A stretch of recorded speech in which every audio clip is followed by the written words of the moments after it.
my name is Keri Furtado, and I support the Breast GYN Health Project because they were there for me when I was diagnosed with breast cancer in 2010.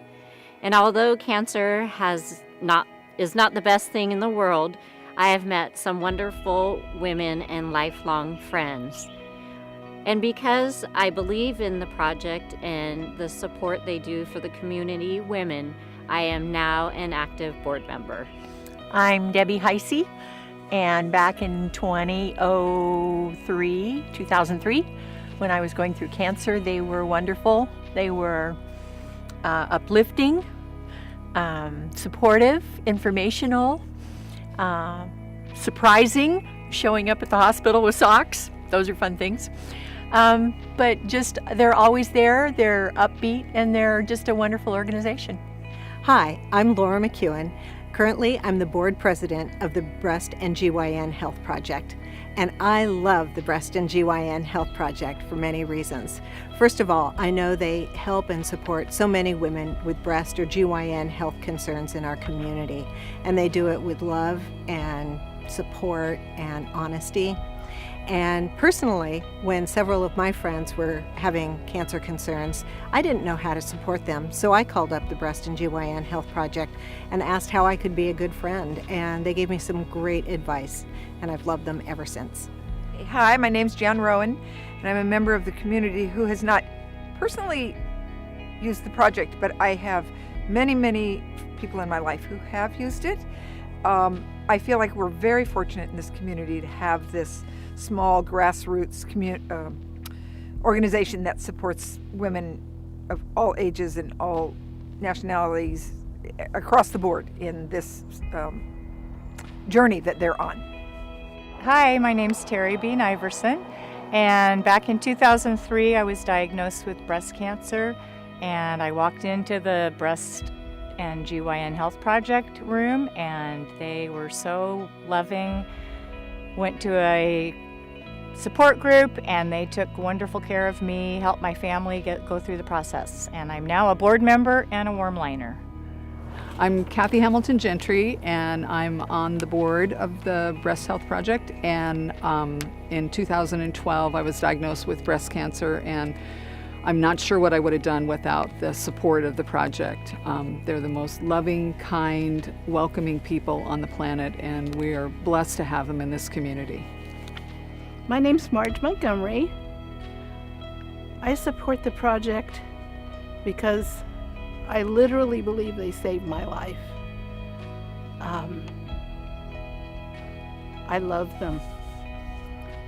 When I first walked through that door in Arcata, I didn't know what to expect. I felt very alone, and I walked through and I was just surrounded by love, good feelings, being welcomed. I just love them. All right, it looks like most people are seated. Thank you so much for coming. Can you hear me okay? Great. So I'm Rose Gale-Zoeliick. I'm the Executive Director of the Breast and GYN Health Project, and I'm here with our founder, Dr. Julie Ohnemus. Thank you all for coming. You know why we're here. We're here to celebrate the 20th anniversary of the Humboldt Community Breast Health Project, which has become the Breast and GYN Health Project. And so who are you? You are our specially invited guests. You're people who are part of the project in one way or another. You're people who have gotten services from us. You're our volunteers, or you're our donors. And what are we doing here today? So our first goal is for you to have fun. I hope you're having fun. And some of the things that we have in the room there's a lot of history around just about every corner of the room. We have photos on the tables. We have an in-memory board in the other room. There's a deep history and rich history that we're honoring today. So thank you all for being here. And I think I'll turn it over to Julie. Thank you.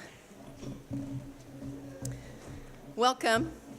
Today we celebrate a journey we have traveled together. The 20th Anniversary Committee has asked me to tell you briefly the birth of the project. Note to me, they underlie briefly. They know me very well after 20 years.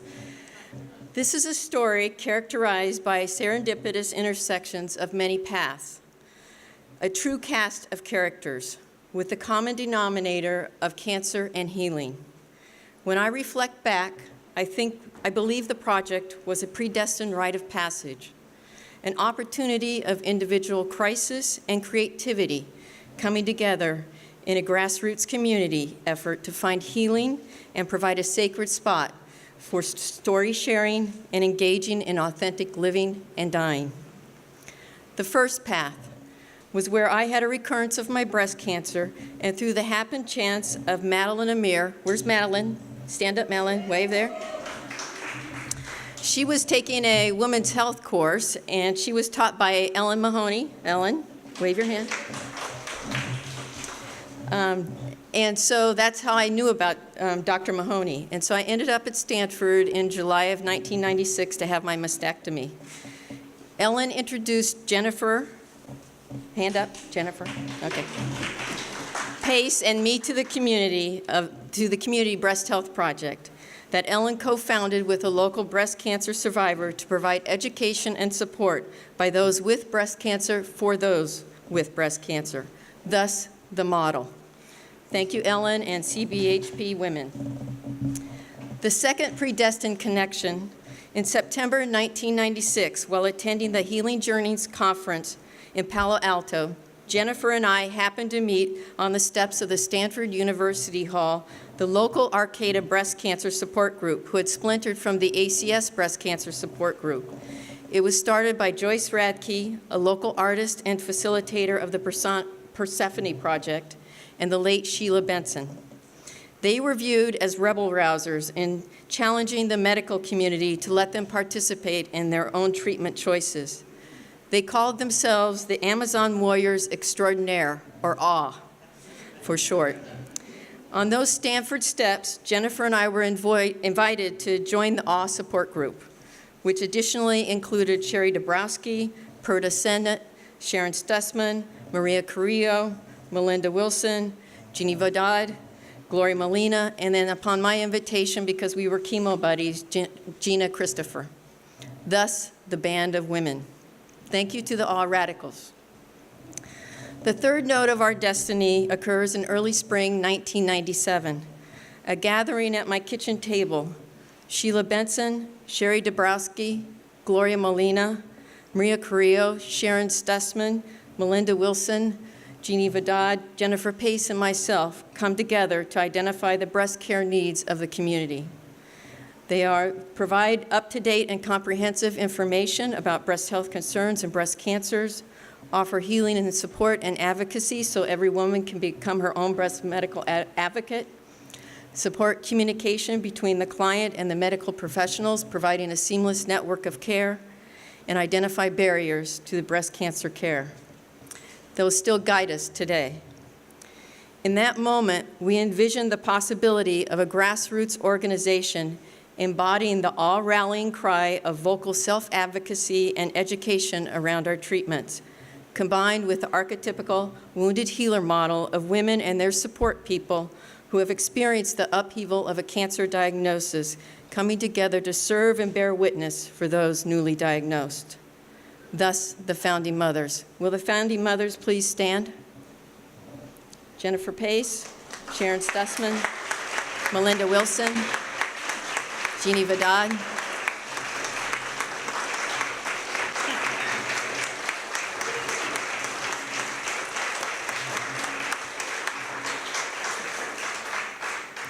I know Sheila, Sherry, Gloria, and Maria look down upon us today in further awe of our unfolded path of 20 years. Our humble beginnings, this is our first office. The red crate held the files of our first client contacts made out of my home. The first warm line conversation was with a Southern Humboldt woman with stage 3 disease, and we had a heartfelt conversation that was powerful for both her and me. The first caller was actually a friend of Nancy Knoll from Southern Humboldt, a true Renaissance woman. Nancy recognized the importance of the breast cancer movement and local empowerment. For her 50th birthday, in lieu of gifts, she raised $3,500 for resource books for our library. This was yay, Nancy. They did a run as well as in lieu of gifts. And so this dates back to 1997. Whoops. Thus, the name of our library is Nancy Knoll Library. HCBHP became the largest library resource on breast health and breast concerns in Northern California. Summer of 1997, our Amazon Warrior Support Group is now continuing to grow and now meeting at North Country Clinic, which is where I work at the time. And through the graciousness of the Executive Director, Gail Nickerson, North Country becomes our first umbrella for our grassroots nonprofit. Gail and I write several grants with educational support and self-advocacy as our first goals. In February of 1998, we get our first grant from St. Joseph Hospital for a copier in order to copy info for clients from these binders of current info on breast cancer. You ask, what info binders? On one of my follow-up visits with Dr. Mahoney in Palo Alto, she let us in when they were closed over the weekend in CBHP office. And Jennifer, Madeline, and I copied thousands, and I mean thousands of pages from their information binders, 50 in total. We actually used up all their ink toner. I can only imagine when the office came in, it's like Monday, what the hell? I mean, I'm sure Ellen took care of that for us, though. In April, the following month, our second grant proposal to the Women's Health Foundation notifies us that we are under consideration for being funded, but it requires a site visit that month. We're gleeful and excited, and then it dawns on us, oh my God, we need a site for a site visit. This will not do. So we designate the upstairs North Country conference room as our office. After all, our support group was meeting downstairs. So the week before the site visit, we purchased the copier, and this was one of these big, substantial ones. And so my janitor from North Country is lugging this thing up the stairs, you know, with other muscled men to get it up there for our site visit. So in the weekend before the actual site visit, I purchased some bookshelves for those 50 binders we had, a telephone, and copy paper from Staples. I put the bookshelves together, and then we placed all of those large binders on there. Plus, we had some library reference books that we had already purchased from Nancy's Knoll's funds.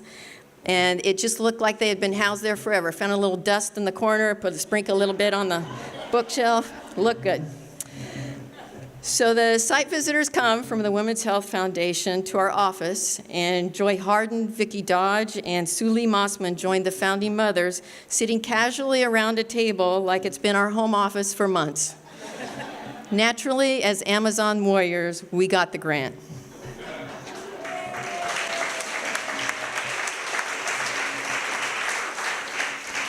This springboards us to our true public path.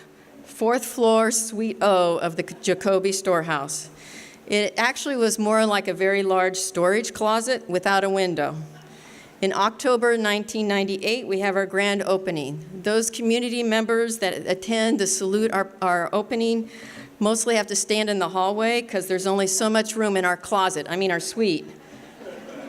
But within that room, a strong sisterhood unfolded and a new language was spoken. Bearing witness, hope, healing, and healthy survivorship, thrivivorship, wounded healer, buddy system, information specialist, a resting place, consultation planning, and it goes on. Late 1998, through a union labor grant, the Breast Health Project hires our first employee, Maria Carrillo, as our office manager, who goes on later to capture our passion through creating the symbol of the Amazon warrior, defined as women of power and strength who, out of love, caring, and authenticity, challenges each other towards growth and unifying support. Later, our chosen newsletter name, Call of the Amazons. Community support was growing even back then. Pat Cowan and her Fortuna comrades arranged a fundraiser for us, with Bella Ruth Napperstack coming, providing a 2-day conference on her usage of imagery and healing. Our warm liners and our volunteers grow out of our support group and clients. Over the course of our first 3 years, the next layer of early founders and leaders joined our movement. Joy Harden, Sue Ann Armstrong, Virginia Higgins, Margie Nolson, Phyllis Erickson, Janet Wickman, Sharon Nelson, Bonnie Mobbs, and Boyan Engel. We continue to grow and move to Jacoby's 4th floor, Suite D, a room with an actual window, and a space for a second desk to hire Mary Scott, RN, as client service directors. This was made possible through the support of 2 Susan Komen grant foundations. We were the first group to be funded outside of their affiliate region. They actually had to go to the mother house in Texas to get permission. Mary went on to create and develop our patient navigation program. As part of the grant, Mary and I had to go down and present our program with all their other grantees, mostly large Bay Area organizations. I remember Mary and I commented to each other how underdressed we were for the occasion, true rural bumpkins. The keynote speaker for that program was from the NIH in Washington, D.C., and he discussed the patient navigator concept and their programs. Subsequently, each grantee then served on a panel presenting their patient navigator programs, and Mary stole the show. At the end of the organization, I was just sitting back in the chairs and just watching how everyone gathered around her to get her advice. And through the years, all other organizations would come to the project to see how it was done. Mary's endless energy and projects evolved. To name a few, since I am being brief, included handmade socks for women after surgery, Kids' Day to Play, start of the Fortuna Amazon Warriors Support Group, the hot Hispanic outreach team of bilingual volunteers led by Betty Freitas, reaching out to our Hispanic sisters who had breast and GYN cancers. Young Women's Support Group, Girls' Night Out, which Brenda Elving Kreis continues today. And don't forget her numerous health fairs that we attended, every single one, outside of the county too.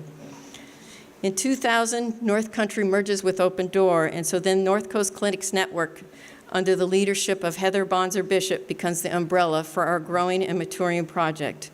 We moved to the F Street location. Mary, of all her projects, most importantly, hired Sharon Nelson, RN, as her sidekick, whose office is in the water closet. Sharon goes on to distinguishingly serve as the role of client service director when Mary resigns. Later, this is followed by Mary Ming, Mary, and then Lisa Peterson. Lisa, you're here, right? There's Lisa back there. We hired Don Ellsbury as operations director and Carol Vandermeer as director of development. They provide the background work so that in 2003, we officially become our own 501c3 nonprofit organization. The volunteers whose names are immortalized on the Articles of Incorporation are myself, Maria Carrillo, Sue Lee Mossman, Mary Scott, Joy Harden, Sharon Stussman, Sharon Nelson, Jennifer Pace, Ione Ellis, Sue Ann Armstrong, and Boyan Engel, our first official board. In the fall of 2003, the Gynecologic Cancer Support Group comes together informally. 6 women facing gynecologic and other serious cancers met through the Breast Health Project. With the project support, they began a peer-led group. Founding GYN Girls Stand. I don't know if Carol Vandermeer is here. Rebecca Zettler, Carolyn Lehman. Rebecca, stand up. You're representing them all.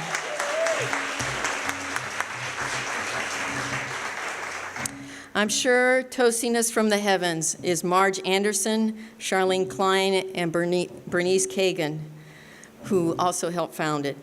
You see, GYN is pronounced gin. The group members liked it because they conveyed that they were their own special tonic.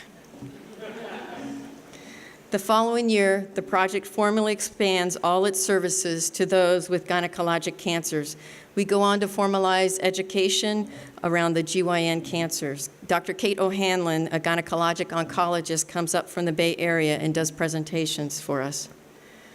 Through the years, other groups and sites have birthed from the moment's need and the creative energy of staff and volunteers, including the Brain Group, an offshoot of the ACS, utilizes our space, the Amazon Writers, the Advanced Support Group, Guys Night Out Support Group for men who had partners had cancer, Young Women's Support Group, and of late, the Eel River Outreach Center and the Sustained Drop-In Satellite in Garberville. And the latest, the Lymphoma Support Group, started by Karen Lehman and her comrades.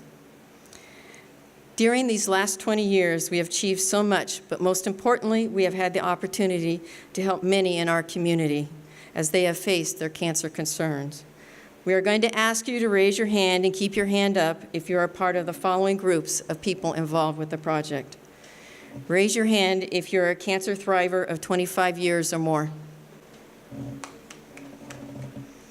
If you have thrived from cancer for 20 years or more. How about 15 years or more? 10 years or more? 5 years or more? Diagnosed within the last 5 years. And now for another large group, caregivers for people with cancer. Every one of you have left your story and heartprint on our unfolding. We honor you today. Thank you all, and thank you all for being here today.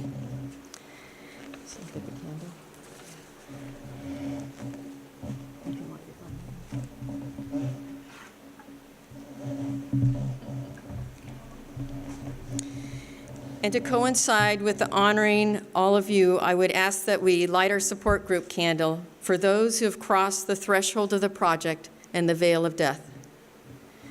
As you can see, our candle is a circle of individuals joined together. The project's structural paradigm from the beginning has been an open circle, ever expanding, inviting others in, but also capable of letting go when friends necessarily move on. Our paths join and occasionally move on, sometimes transcending through death. Most recently, one of our early founders, Vicki Dodge, died from metastatic breast cancer. I would like to share with you an email I received in regard to her last days as told by one of our past clients who happens to be an RN at the hospital.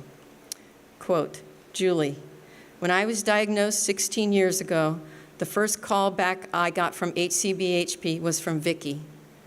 A total stranger reached out to give me strength, information, connection. I was profoundly touched. Last Friday, I wheeled Vicki in a wheelchair up to the St. Joseph Hospital elevator to a direct admit. I got down on the floor of the elevator and leaned into her lap. We wrapped ourselves around each other, and I told her I would do everything I could possibly do to help her. I thanked her for that call 16 years ago. We acknowledged the amazing grace that 1 week before my retirement, we would come together in reversed roles. I undressed her and put her to bed. It was the last time she wore her own clothes. She told me she wasn't afraid. I helped her eat a lemon cookie. Riding back down the elevator, the image of the open circle that you gave me all those years ago came alive. Being diagnosed with breast cancer changed my life and the trajectory of my career. The wounded healer carries her wound in the most helpful way she can. Thank you for everything you did for me when I was newly diagnosed. Thank you for all the years of professional mentorship. Thank you for creating the circle that made it possible for Vicki and I to meet and to help each other. Thank you for showing all of what is possible. I hope Maria and Ione are dancing with Vicki and all those other beautiful warrior women. End of quote. I suspect each one of us has been touched by someone who has died from their cancer. We witness their courage, their authenticity, and their instinctive ability to know when to fight and when to let go. Let's take a moment of silence to bring their memory into the room. And like our support group, let's hold hands, creating an open circle.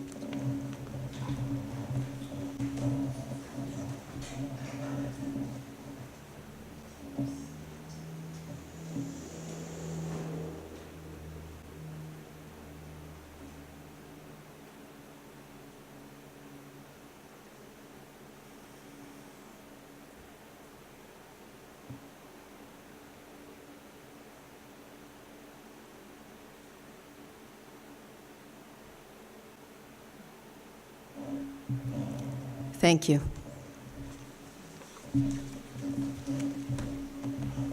What a wonderful, deep, rich history the project has.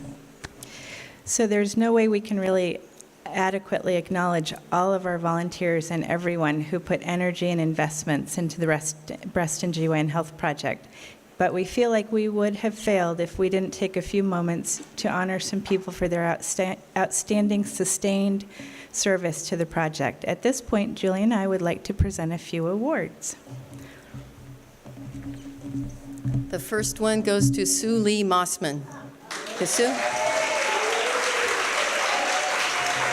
Come on, Sue.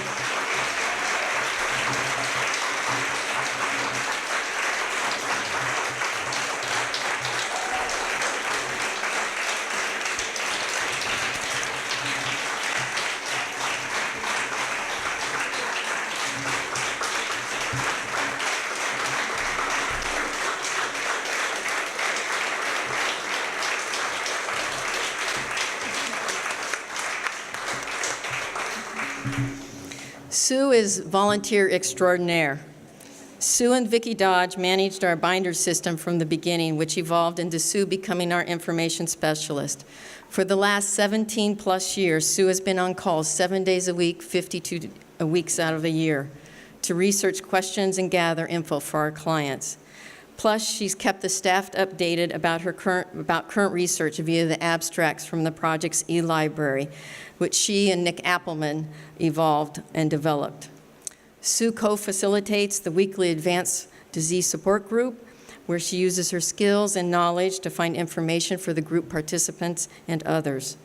She's also the project's best vacation raffle ticket seller.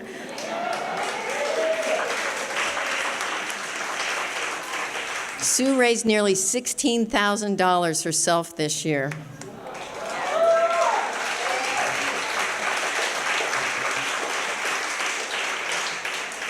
Needless to say, she's the seller of multiple lucky vacation raffle winners. If you want to win, buy from Sue. Sue, your dedication to the project is awe-inspiring and true gift. Thank you. Thank you.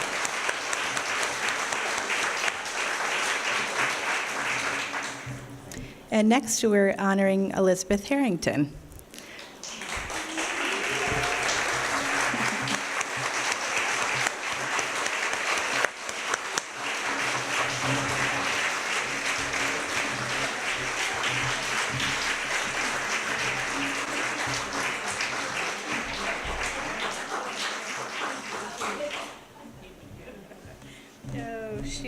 So Dr. Elizabeth Harrington is being recognized today because of her passion and commitment to BGHP through her exquisite music direction for 8 years of our fall concert. As our volunteer music director, local performers of all ages enjoy working with her. And she works them really hard with really hard music. But they create beautiful music programs for us, and it's one night a year. It's not like it's multiple nights. They work hard for just one night. So, Elizabeth, thank you so much, and I know that your passion is fueled because you understand the impact of the project's work. Thank you.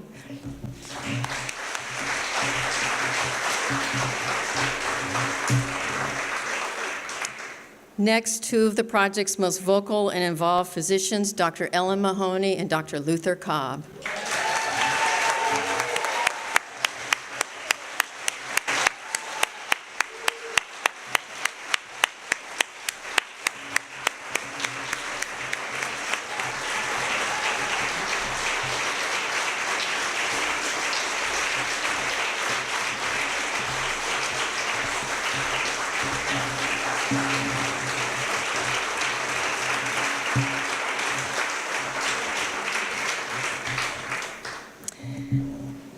Ellen Mahoney is a visionary for the project's peer support model, a renowned breast cancer expert, and provides ceaseless support for the project through her referrals of her patients, educational seminars for our warm liners at our past weekend trainings, guest speaker at our past Susan Love events, and our face-to-face MD open house. Ellen is a member of the Community Advisory Board and is always willing to help when asked. Ellen brought opportunity for Humboldt County to be on the cutting edge of research. How often do you see in research papers the listing of Johns Hopkins in the same sentence as a small rural hospital in Humboldt County? Most recently, she was part of the research team working on the rural breast cancer survival study. Going above and beyond for her patients and community, she's using her experience and visionary skills to create a state-of-the-art cancer center at St. Joseph Hospital, which continues to unfold. If I wasn't being brief, I could go on with a litany of her achievements. Dr. Luther Cobb. Thank you, Luther, for your exemplary volunteer leadership, for your vision and commitment to sustained funding for the breast health and for the Breast and GYN Health Project via the annual fall concert. He generously donated many hours of time to perform in all 16 of our fall concerts. In the beginning, which was started in 2001, he was the lone performer. We also thank him for his excellent care he provides to his patients in our community and the medical leadership he provides at the local, state, and national level. Again, putting Arcata, California on the map. Thank you, Luther.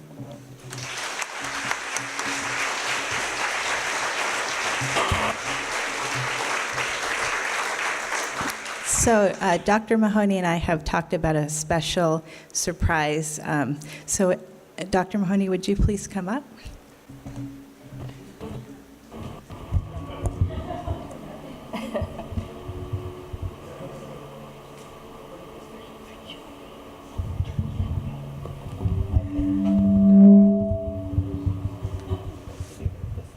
Okay. Well, you know, it's one thing to have been fortunate in my career path and to be given lots of opportunities, such as I had at Stanford to form this project. But my best save ever was Julie. And Julie, what you brought is the best form of the vision that I had. The one down in the Bay Area now is basically an agency. It goes by the name of Bay Area Cancer Connections. And the one that is closest to my heart is what you've done up here. So thank you so much.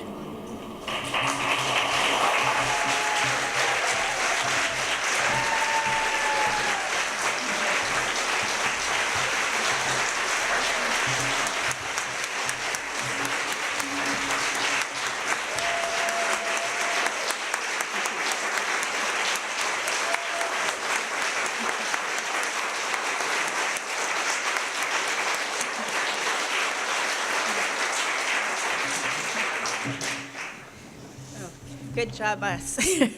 Thank you. So we have a few more people we'd like to recognize. We have 2 warmliners who have volunteered selflessly for at least 10 years. Every single week, our warmliners volunteer. Chris Angell has volunteered weekly for 12 years, and Bonnie Etz has volunteered for 10 years. So we'd like to give you guys your certificates.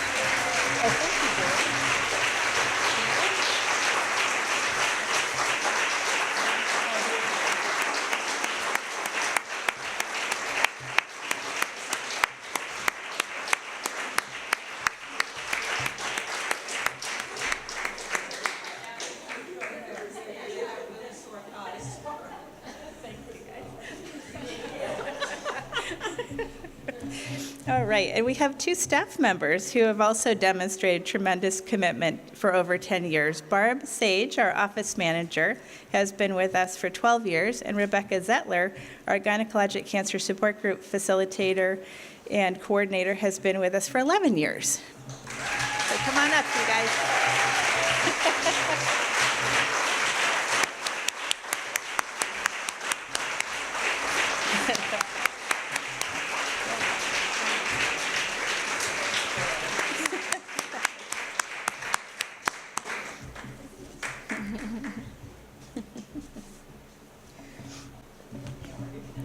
And our last award goes to a trio of volunteers who invented and then sustained the project's 16 years of vacation raffle. Joy Harden, who couldn't be here with us today, she and Boyan Engel invented the vacation raffle with a trip to France 6 years ago. Oh, she is here. Her effigy is in the back because she couldn't be here. Yay!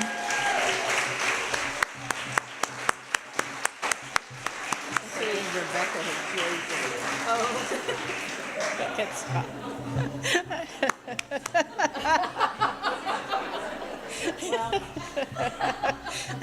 Good effort. Thank you so much.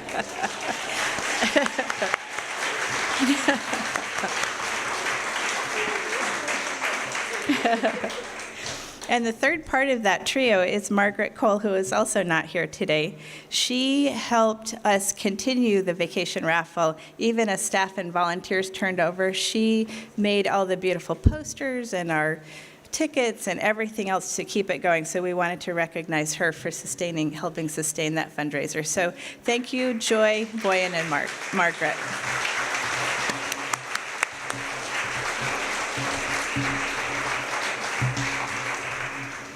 So as our last award, I want to acknowledge the executive directors of the project. See?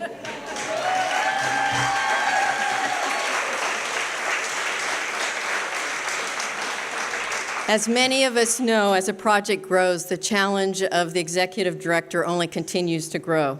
I was the volunteer executive director for the first 7 years, and then in 2004, I handed the baton to Don Ellsbury, who expanded services and staff.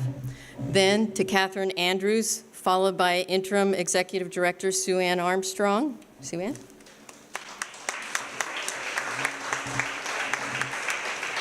And finally, in 2009, Rose Gale-Zoeliick took the reins and pulled us out of a financial crisis, transitioning us from a grant-dependent to primarily a self-sufficient fundraising organization, and maintaining a highly trained staff to this day. Thank you, Rose.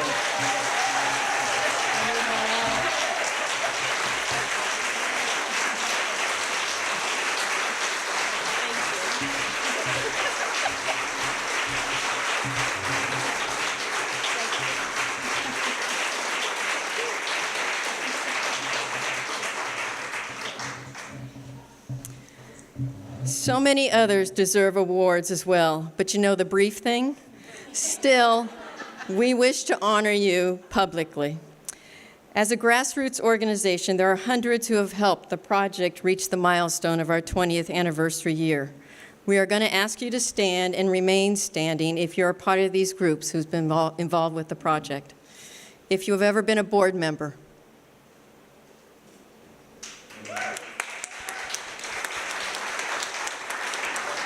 community advisory board member. Keep standing. A staff member.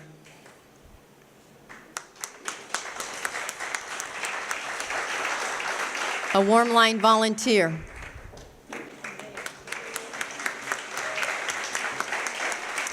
A volunteer in any capacity.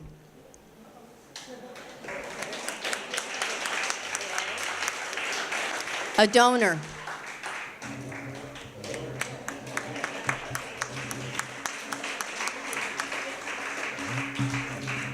As I stand here admiring each one of you and grateful from my heart to each one of you, I say, wow.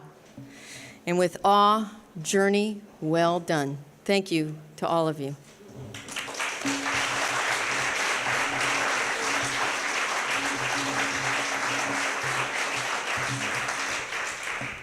I've been telling people it was such a treat to not have this event be a fundraiser. So, yay. But the reason it's not a fundraiser is because we had 9 sponsors, and I wanted to say thank you publicly to them. So we thank Co-Central Credit Union Partnership Health Plan, JLF Construction, Doctors Michael Harmon, Join Liu, and Dustin McDonald are radiation oncologists at the Russell Pardo Radiation Oncology Center at St. Joseph Hospital, Hospice of Humboldt, Umpqua Bank, Fred Long Home Repairs, German Motors, and Patterson Connors Insurance. And then we had some food donations as well. We have little tags in the back thanking those donors. Before we end, I wanted to just point out on the tables that there is a free educational event coming up in September as part of our 20th anniversary. It's a Healing Journeys event, like Julie met the Humboldt contingent at a conference in Sacramento. We're doing our first time bringing Healing Journeys up here. It's a 2-hour conference. There are 2 speakers, Michael Finkelstein is coming out from New York. He is the author of Slow Medicine, and he will be doing a presentation on integrative wellness. And then there's a comedian doing a one-woman show. Her name is Jana Tomasis. She's hilarious, and her performance is called Jana's Body. Please hold. So this is not a fundraising event. It's also a free event, but we ask people to pre-register so we know how many people are coming. So there's information on the tables if you guys are interested in coming. And also just a couple more thank yous. We have some fun and creative people and businesses that have helped support the Breast and GYN Health Project. Some of those are Sales for Survivors businesses. The last few years, we've had 65 businesses that have participated in donating a percentage or sometimes the whole day income to the Breast and GYN Health Project. We've had Zumbathons. We've had Buddy's Pink Tow Truck, and we have Julie and Rick Stewart here from Willow Creek today. So thank you for coming.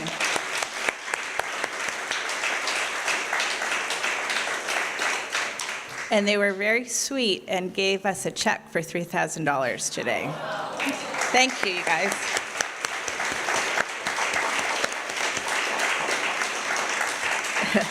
And the report on the new truck is that it's in the works. So it'll be a few months out, I guess. Couple months out. So thank you, guys. Oh, right. So, the ribbons that are on the sides of the truck and on the hood of the truck, we have the opportunity to add more names to that. We can add your names to it if you're not on it. And we actually have some index cards in the kitchen. All you have to do is write your first name on an index card, and then the graphic artist can transfer it onto the ribbon. So we'd love to include more names. Yeah, thanks for that reminder. We'll make lemon out of that. Okay. We'll make lemonade out of that. Yay. Thanks, you guys.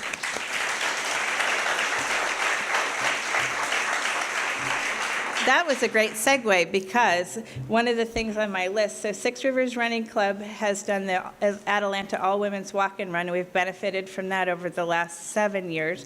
And there are children who do lemonade days. And just last week, we had 2 children who brought in $300 that they collected on their lemonade day. Amazing, amazing generosity. So there have been football games, volleyball games, softball, golf, raffles, auctions, all of that has sustained us. So thank you all for creating those, participating in those. Thank you so much for all you give. I'm going to turn it back over to Julie to close our program. Thank you all for being here.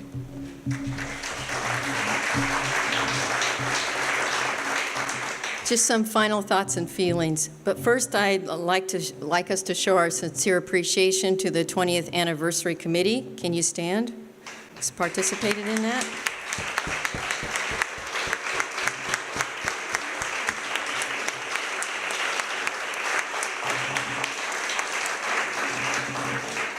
And just so you know, brief is a relative term. So I want to read you the farewell statement I presented to the board back in November 2010 when they gave me a golden handcuffs.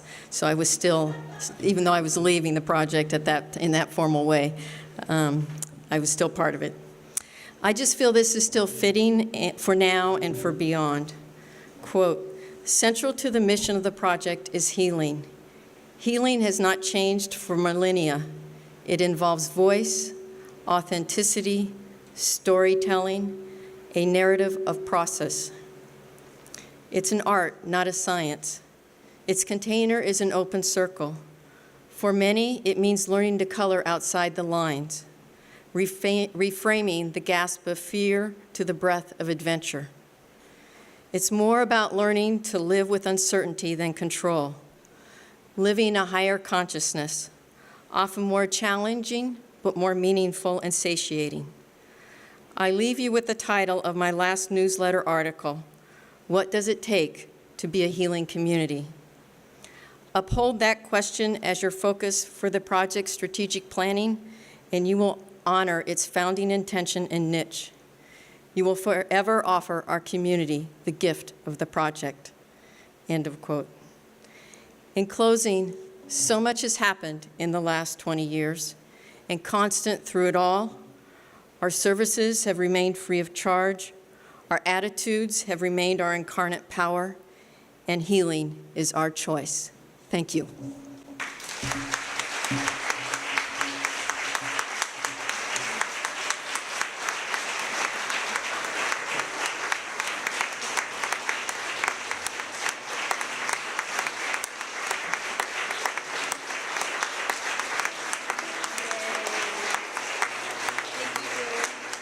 Hi, I'm Helen Andrews, and I'm connected to the Breast Health Project, and I have been involved since 2004 when they helped me with information for my medical condition, gave me friendship, and gave me information I needed very badly at the time, and I can't thank them enough for what they did for me.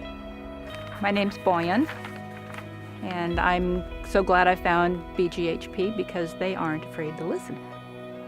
My name is Chris Angell, and I'm a Warm Line volunteer. I support the project because I love working there, and that's what it says on my sign. I've worked there since 2004, and I probably will keep working there for at least another few years until I get too old. My name is Lisa Peterson, and I support and love the Breast and GYN Health Project because they were there for me 18 years ago when I was diagnosed with cancer. Couldn't have done it without their support, and now it's my turn to give back as both a nurse and the Director of Client Services. I'm Nancy Lee, and I'm 6 years cancer survivor, breast cancer, and BGHP was there to help me when I needed them, and I try to give back a little. Hi, my name is Brenda. I work at the project as Client Services Coordinator. I love the project because when I had breast cancer, they were available to me even though I didn't necessarily live in the area at the time. I love working at the project because it's all about kindness, compassion, and caring for one another. BGHP is all about the love, and love heals.